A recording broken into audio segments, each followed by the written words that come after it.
Assalamualaikum warahmatullahi wabarakatuh. Alhamdulillah hamdan katsiran tayyiban mubarakan fihi kama yuhibbu rabbuna yarda wassalatu wassalamu ala Rasulillah wa ala alihi washabihi wa man tabi'ahum bi ihsan ila yaumiddin. Amma ba'du fa inna ahsanal kalami kalamullah wa khairal huda huda Muhammadin sallallahu alaihi wa ala alihi wasallam wa syarrul umuri muhdatsatuha wa kullu muhdatsatin bid'ah wa kullu bid'atin dhalalatun wa kullu dhalalatin finnar.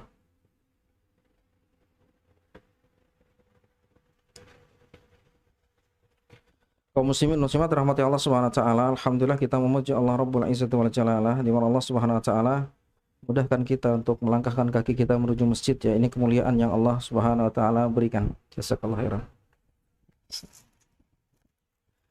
Oleh karenanya kita selalu bersyukur kepada Allah sebagaimana seorang ulama tabi'in yang tidak ada kakinya, enggak ada tangannya, dia buntung. Dia adalah seorang ulama hadis yang hidup pada tahun 104 Hijriah yang bernama Abdullah bin Zaid Al-Jarmi. Abdullah bin Zaid Al-Jarmi seorang ulama hadis. Dia adalah seorang ulama hadis tabi'in yang dimuat rawi rijal-rijal hadisnya oleh Imam Muslim. Berarti juga dipakai oleh Imam Al-Bukhari. Berarti orang yang thiqah. Karena Imam Al-Bukhari termasuk orang yang mutasyaddid, yang keras dalam menyeleksi para rijal, ya, para pembawa-pembawa hadis, rawi-rawi hadis. Maka dia adalah seorang ulama yang buta, ya, yang buntung kakinya, tangannya enggak ada, yang rumah tidak layak huni. Tidak seperti rumah-rumah kita, subhanallah, yang layak huni, ya, luar biasa. Maka ada seorang yang dia berdoa kepada, mendengar doanya. Apa doanya? Ya Allah, sungguhnya nikmat-Mu yang Kau berikan kepadaku amatlah banyak, ya Allah, yang tidak Engkau berikan kecuali hanya kepada diriku semata. Allahumma a'inni ala dzikrika wa syukrika wa husni ibadatika. Oleh karena itu, ya Allah, tolonglah, bantulah aku agar senantiasa bersyukur akan nikmat yang Kau berikan kepadaku. Maka orang ini yang mendengar doanya seorang ulama tabi'in ini, Abdullah bin Zaid Al-Jarmi, bertanya, ya Syekh, Syekh ini orang tua, wahai bapak tua, apa gerangan yang membuat engkau bersyukur kepada Allah dengan kondisimu yang seperti ini? Maka apa katanya? Sungguhnya Allah Jalla wa'ala masih memberikan lisan kepadaku, lisan, Pak, yang dengannya aku masih bisa berzikir kepada Allah. Meskipun dia buta, meskipun dia nggak punya tangan dan kaki buntung, dia masih sholat, dia masih menjalankan syariat Allah Jalla wa'ala, dan terakhir hayatnya dia mudah mengucapkan kalimat tauhid la ilaha illallah sebelum meninggalnya. Subhanallah. Orang kalau meninggal itu, Pak, diperlihatkan malaikat. Makanya ada orang yang ketakutan, ada yang kadang takutan, ada yang senyum. Malaikatnya kalau orang yang saleh, ya, dia ramah datangnya. Meskipun sakit luar biasa sebagaimana Rasulullah kabarkan, sakit ketika syakaratul maut nazak. Ya, tapi tidak sedemikian sakitnya daripada orang yang pendosa.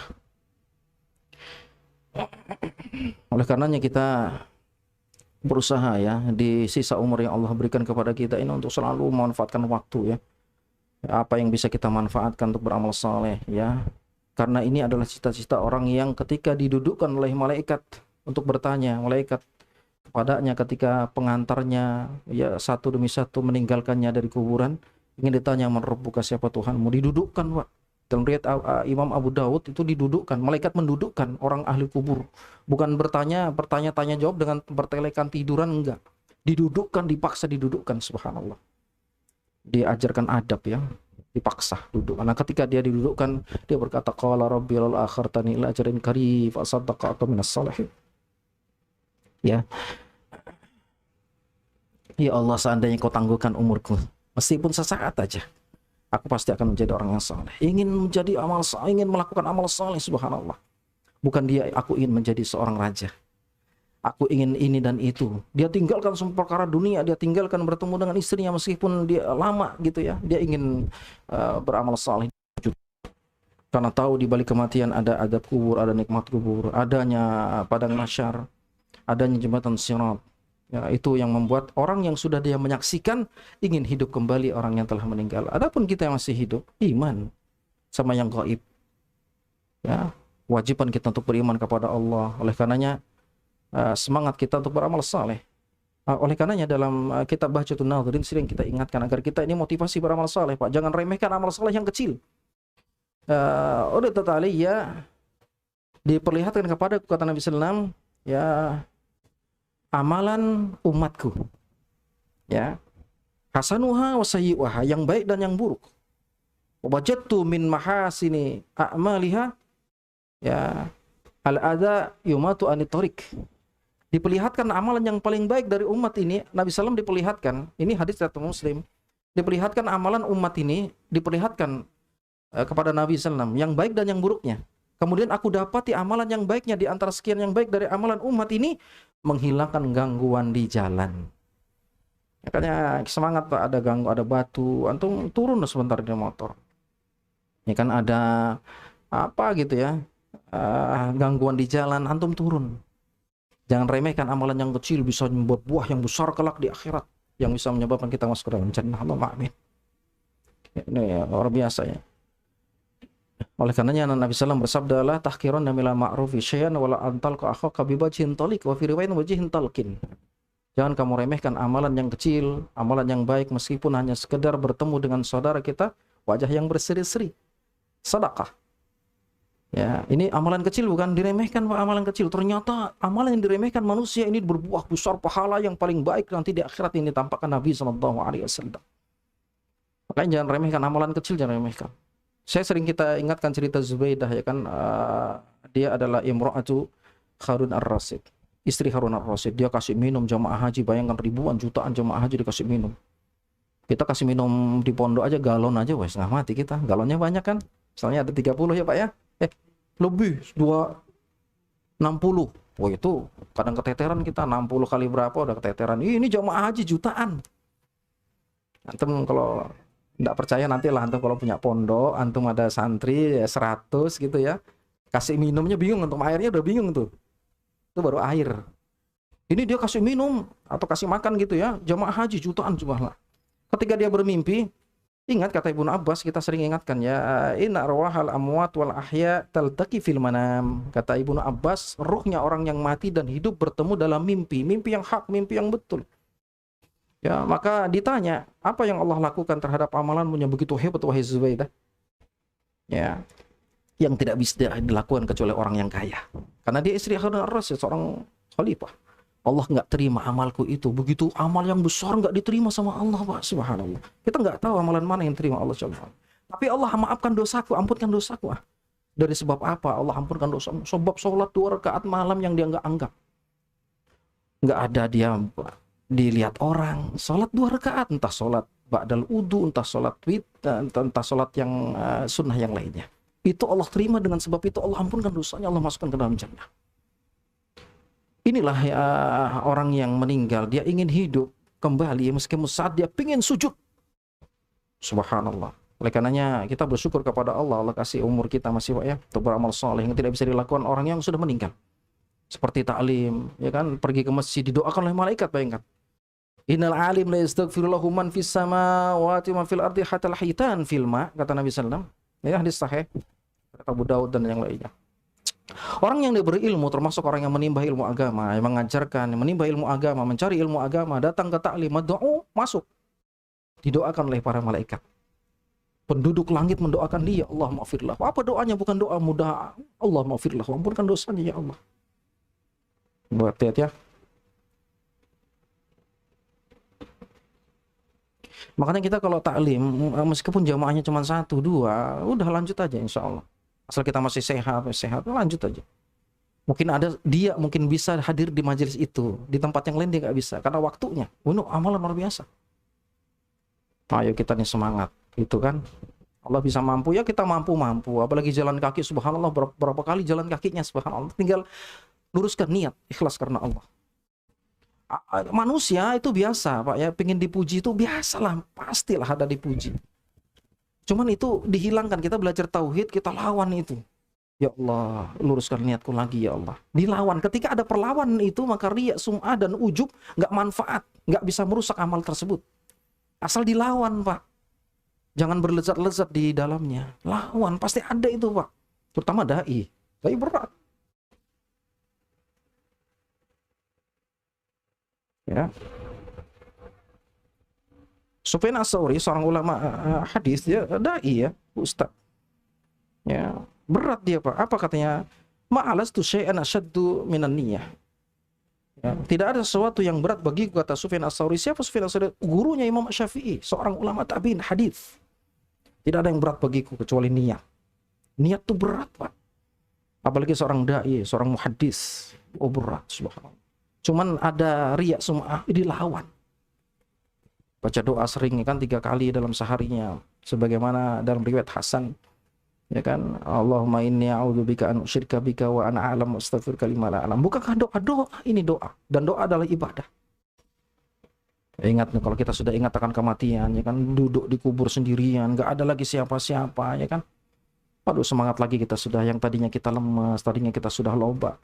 Oh, ingat lagi itu sudah. Semangat lagi sudah, apalagi tabungan kita kelak di akhirat. Dosa kita begitu banyak. Untuk apa sudah mencari ridhonya manusia? Yang kata Imam Syafi'i, ridho nas ghayatul la tudrak. Ridho, mencari ridho manusia, suatu yang nggak bisa didapatkan, nggak ada yang bisa didapatkan. Sudah kita hilang lagi amal saleh, luruskan niat, subhanallah. Ini amalan yang luar biasa, ikut di majelis ilmu, luar biasa, didoakan malaikat. Ayo lawan ini. Karena syaitan itu, iblis nggak akan senang orang yang berada di atas ketaatan kepada Allah. Dia akan rusak amalan orang tersebut.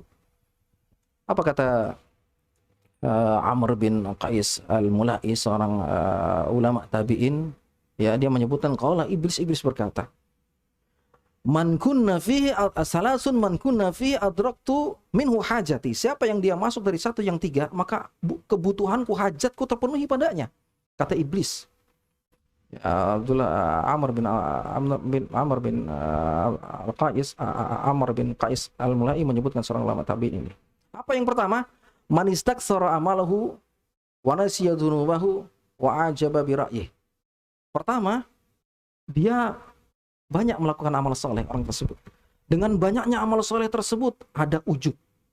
Setelah ujub dia lupa akan dosa-dosanya, subhanallah. Luar biasa nih, Pak.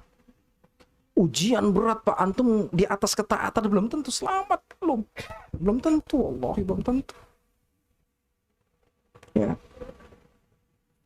Itu beratnya masuk ke dalam jannah, ya, dalam surga. Apa? Itu dengan Marbanan khuffatil jannatu bil makari wa khuffatin naru bi syahwa. Bukankah Nabi sallallahu bersabda, ya? Ya, surga itu diliputi dengan sesuatu yang tidak disukai, ya, seperti menahan syahwat dan yang lainnya. Adapun neraka itu diliputi dengan kesenangan, syahwat dan yang lainnya, subhanallah.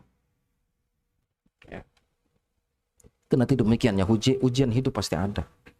Ujian pasti ada. Hasiban nasu yatraku ayun yukatun nasu. Apakah manusia dibiarkan begitu saja ketika mereka beriman? Enggak. Tidak dibiarkan, tapi diuji sama Allah Jalla wa'ala. Pasti, Pak, ada hidup, ujian hidup pasti ada. Ya, oleh karenanya mendekatkan diri kepada Allah Jalla wa'ala ini yang diinginkan. Oh iya, kaum semua subhanahu wa ta'ala. Ya, kita lanjutkan kitab Min Ajibid Doa, ya. Keajaiban doa, ya, bayangkan keajaiban doa. Sampai seorang ulama mengarang kitab Min Ajibid Doa, keajaiban doa. Berarti ajaib doa itu ajib. Sesuatu yang bisa dibayangkan oleh akal yang sehat terjadi. Sesuatu yang mustahil terjadi. Keajaiban doa. Ada orang yang dia sembuh karena doa, bukan diobati. Karena doa. Allah sembuhkan karena doanya.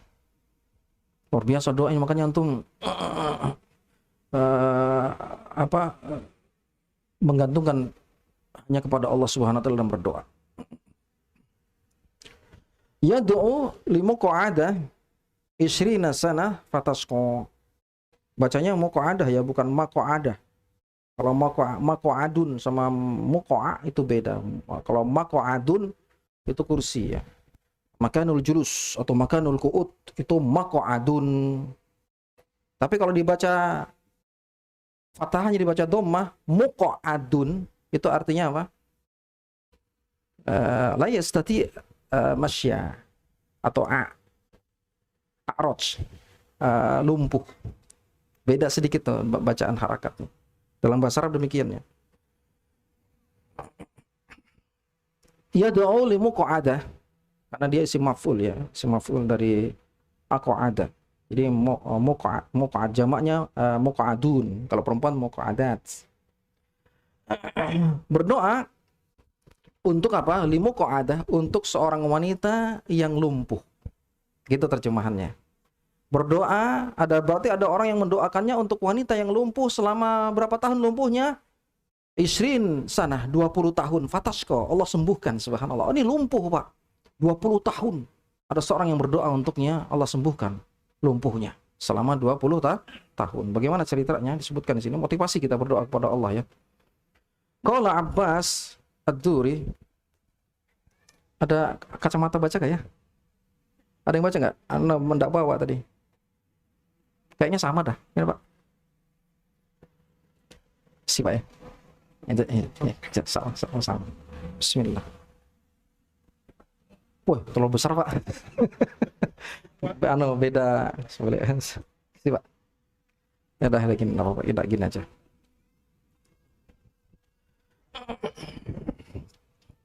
Kalau Abbas Ad-Duri, berkata Abbas Ad-Duri, saya nggak tahu nih, jelas tidak orang ulama ya. Hadatsana Ali bin Abi Fazarah berkata, mengabarkan kepada kita, Ali bin Fazarah, siapa dia? Jaruna, dia adalah tetangga kami. Berarti dia menyebutkan tetangga kami menceritakan kepada kami gitu ya. Qala, dia berkata, kanat ummi, dia berkata sungguhnya ibuku ya, muqa'adatun min nahwi 20 sanah, buta selama 20 tahun. Ibuku katanya buta selama 20 tahun. Faqalat li yauman, kemudian suatu ketika ibuku berkata kepadaku, wahai anak gitu ya, karena dia anak yang saleh yang nurut sama orang tua. Ya, kaum muslimin Allah Subhanahu wa taala, ingat ya, kita belajar taklim di sini untuk mengamalkan ilmu. Antum taklim rajin, jangan sampai antum menyakiti hati orang tua antum. Orang yang dia berbakti kepada orang tuanya, dia punya doa yang mustajab. Bagaimana para ulama salaf mencontohkannya, seperti Uwais Al-Qarni. Uwais Al-Qarni atau Uwais ibnu Amir, doanya mustajab. Dia bukan seorang yang alim, tapi dikenal di langit karena baktinya sama orang tuanya. Coba lihat juga Suraih. Ya, Haywah bin Suraih. Ketika dia bermajelis ilmu, ribuan yang hadir, majelis hadis disampaikan, ribuan yang hadir, maka berkata, qalat lahu ummuhu, berkata ibunya, ya Haywah, al-kisyair lidajajah, kasih makan ayam dulu. Apakah dia katakan, tunggu Bu, hadir semua orang lagi taklim nih, lagi ngajar. Apa dia bilang? Yaqumu wa yatruku majlisah. Ini ulama, dia tinggalkan majelisnya, dia kasih makan ayam. Padahal ibunya sedikit gangguan jiwa. Ini contoh para salaf berbakti kepada kedua orang tuanya. Maka antum kalau mau sukses dunia akhirat, bakti sama orang tua antum, jangan kasih dia nangis. Bukankah Nabi SAW bersabda dalam sebuah hadits yang sahih, kullu dzunub, setiap dosa, yuakhirullahu minha ilal akhirah. Masya Allah ilal akhirah. Setiap dosa Allah akhirkan hukumannya sampai di akhirat. Kecuali ada 3. Apa yang pertama? Al-baghiyah. Apa itu? Jolim. Itu Allah kasih hukumannya qablal maut, sebelum dia mati dia rasakan dulu di dunia. Yang kedua, uququl walidain, durhaka sama orang tua. Kita belajar di sini untuk berbakti kepada orang tua, beramal saleh, mengamalkan ilmu. Sebagian para ulama kita sebutkan. Yang ketiga apa? Qati'atur rahim, memutus silaturahim. Ini semua 3 dosa ini dia tidak dimatikan sebelum Allah kasih hukuman di dunia. Entah Allah kasih susah, entah Allah kasih ini, kasih itu. Oleh karenanya kami karena membaca ini kita ingat pada hadis itu ya. Kayak kita semangat beramal saleh. Suatu ketika ibuku berkata kepadaku, ya, idhab ila Ahmad bin Hanbal, pergilah engkau kepada Ahmad bin Hanbal, imam kita. Imam Ahmad bin Hanbal, muridnya Imam Syafi'i. Ya. Fasalahu ayyad'u wali, minta kepadanya agar dia doakan aku. Ini ibunya perintahkan, orang saleh. Pergi ke Ahmad bin Hanbal, Imam Ahmad bin Hanbal, minta agar dia doakan kepadaku. Maka apa kata anak yang saleh ini? Fa'ataitu fadaqaqtu alaihi wa huwa fi dihlizi. Aku pun mengetok pintunya. Pada saat itu Imam Ahmad bin Hanbal berada di dihlizi. Dihlizi ini bainal hujrah, di antara kamar-kamar, berarti di lorongnya kamar lah. Saat itu Imam Ahmad berada di lorongnya kamar ketika aku ketuk pintunya. Nah gitu ya enaknya terjemahannya. Maka Imam Ahmad berkata, man hadza, siapa ini? Maka aku katakan, rajulun ya sa'alatni ummi wa hiya muqa'adah an as'alaka ad-du'a. Itu aku, wahai imam, ibuku memerintahkan kepadaku untuk datang kepadamu agar engkau doakan ibuku agar sembuh dari sakitnya. Selama 20 tahun buta. Maka apa yang dia katakan? Fasami'tu kalamahu kalam rajul mughdab. Aku pun mendengar perkataan Imam Ahmad seakan-akan marah dia. Ini Imam Ahmad diminta untuk mendoakan ibunya, Imam Ahmad marah. Apa kata orang ini? Faqala, kata Imam Ahmad, nahnu ahwats an nad'u Allah lana. Kami yang butuh didoakan. Waroknya Imam Ahmad. Coba kalau antum minta doakan, usyid. Mana air? Astagfirullah. Itu kita Pak yang banyak dosa, merasa tazkiyah suci. Wala haula wala quwwata illa billah. Ini contoh Imam Ahmad nih. Karena kalau kita hidup mau contoh salafus saleh, waduh, indah agama kita, dunia aman. Ya, mengikuti syariat Rasulullah SAW. So kami yang butuh didoakan, kata Imam Ahmad. Maka fawalla itu munsarifan fakharajtu ya ajuz faqalat. Fakharajat ajuz ya faqalat. Kemudian aku pun pergi, tiba-tiba ada orang tua keluar dari rumahnya Imam Ahmad. Apa kata orang tua tersebut? Ya.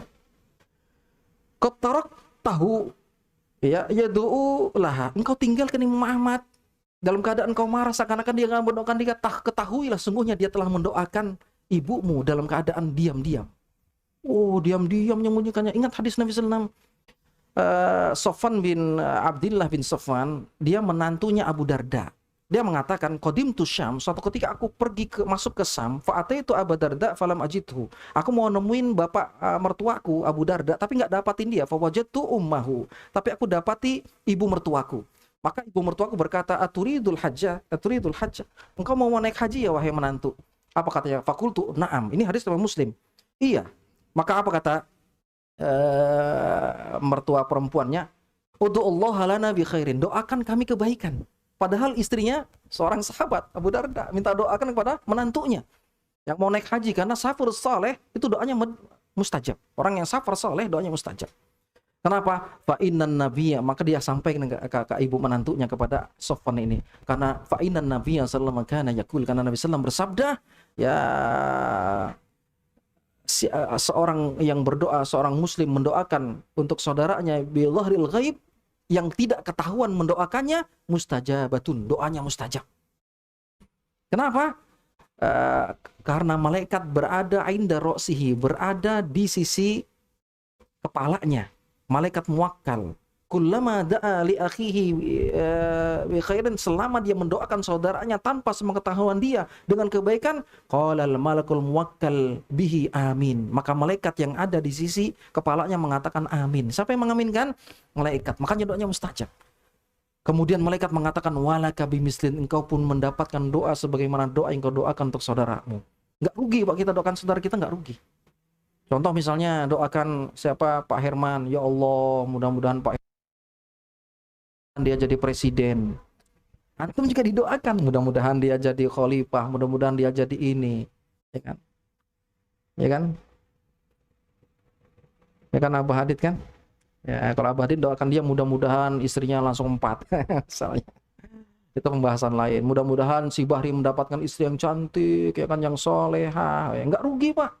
Karena malaikat mendoakan mudah-mudahan kamu juga mendapatkan doa sebagaimana doa untuk saudaramu. Ya, Pak Mardan semangat. Kan baru satu kan? Salah, enggak, canda, anak canda. Artinya semangat gitu yang mendoakan. Doa kebaikan tidak rugi. Kadang-kadang kita, untuk apa kita doakan untuk saudara kita? Apa manfaatnya? Manfaat, Pak. Terutama doa yang tidak diketahui, yang tidak dia dengar. Seperti contoh Imam Ahmad, sembunyi, ya Allah, ampunkan dosanya, ya Allah. Terutama dosa, pengampunan dosa itu yang dibutuhkan. Ya Allah, ampunkan dosanya. Jangan sudah meninggal. Mumpung dia masih hidup, nih riwayat ini hidup. Ya Allah, ampunkan dosanya, ya Allah, mudahkan rezekinya, ya Allah, hilangkan kesusahannya. Maka malaikat berkata, walaka bimislin, kau pun sama dapatkan doa sebagaimana untuk saudara. Semangat, Pak, doakan saudara kita. Gitu ya. Makanya kita ini kadang-kadang kita nggak sadar ya Allah. Kalau kita yang artinya orang yang berilmu, dia akan sadar, kenapa Allah kasih aku sehat terus ya. Ini ada mungkin sebagian jamaah berdoa untukku tentang kesehatan. Coba lihat, antum bisa sehat. Bisa aja saudara antum pemain bulu tangkis sesama kan, mudahan dia sehat terus. Ada yang nggak bisa gerak, ternyata dia fit terus sehat, padahal diponis mungkin dia nggak mungkin umurnya lah. Tapi dia sehat terus. Ada jamaah yang doakan tanpa sepengetahuan dia. Mustajab doanya. Maka jangan remehkan Pak orang yang tidak hadir, ya kan, yang hadir, yang remehkan, dia bisa mendoakan antum dari jarak yang jauh. Ini orang yang berilmu. Dia tahu ya kan kondisinya. Ya. Kemudian yang terakhir ya faji'tu ila baitina wa daqaqtu al-baba fa kharajat ummi ala rijliha tamshi. Aku pun pulang segera mengetok pintu rumahku. Kemudian tiba-tiba ibuku yang lumpuh selama 20 tahun berjalan, subhanallah. Langsung mustajab. Begitu minta doa ke rumahnya, belum lagi sampai ke rumahnya, dia ketok pintu, jalan sudah ibunya 20 tahun. Min ajaibi doa. Keajaiban doa. Ya, keajaiban doa. Atau jangan remehkan doa. Terus, makanya kita juga dianjurkan untuk minta sorga firdaus. Dengan seringnya kita meminta, Allah akan kabulkan doa kita, Pak. Karena butuhnya kita terhadap itu. Sama seperti kalau kita susah, ya kan, minta itu terus, ya Allah. Engkaulah yang menguasai tangan-tangan mereka, ya Allah. Jadikan tangan mereka untukku, ya Allah. Rekomendasi ini dan itu, ya Allah. Kayak ini sih, jadikan, ya Allah. Terus berdoa. Kita butuh, Allah kabulkan. Apalagi kita minta kepada Jannah Firdaus. Maka minta terus, ulama menyebutkan minta terus Jannah Firdaus. Dengan sebab itu Allah kabulkan. Dikasih surga paling tinggi Jannah Firdaus. Minta terus. Ya. Hadhihi al-waqi'ah rawaha sikatan ya min Ibni Abbas. Riwayat ini diriwayatkan oleh dua orang yang sikoh, yang di dalam kitab Syiar A'lamin Nubala. Jadi kitab Min Ajabid Doa menukil dari kitab Syiar A'lamin Nubala yang dikatakan oleh Imam Az-Zahabi. Yang diriwayatkan kalau Imam Az-Zahabi Syiar A'lamin Nubala ya. Imam Az-Zahabi itu dia kalau cerita itu siroh-siroh, tapi dia memuat tentang rawi-rawinya. Maka disebutkan di sini dia dibawakan cerita ini oleh dua orang yang sikoh. Rawinya sih sikoh. Mungkin ini yang dapat kita sampaikan, yang motivasi untuk beramal soleh, berdoa yang banyak apapun masalah kita, ya keluh kesahkan kepada Allah Rabbul Izzati wal Jalalah. Semoga Allah Subhanahu wa taala kabulkan doa-doa kita, Allah selamatkan kita di dunia dan di akhiratnya. Subhanakallah bihamdika asyhadu an la ilaha illa anta astaghfiruka wa atubu ilaik. Assalamualaikum warahmatullahi wabarakatuh.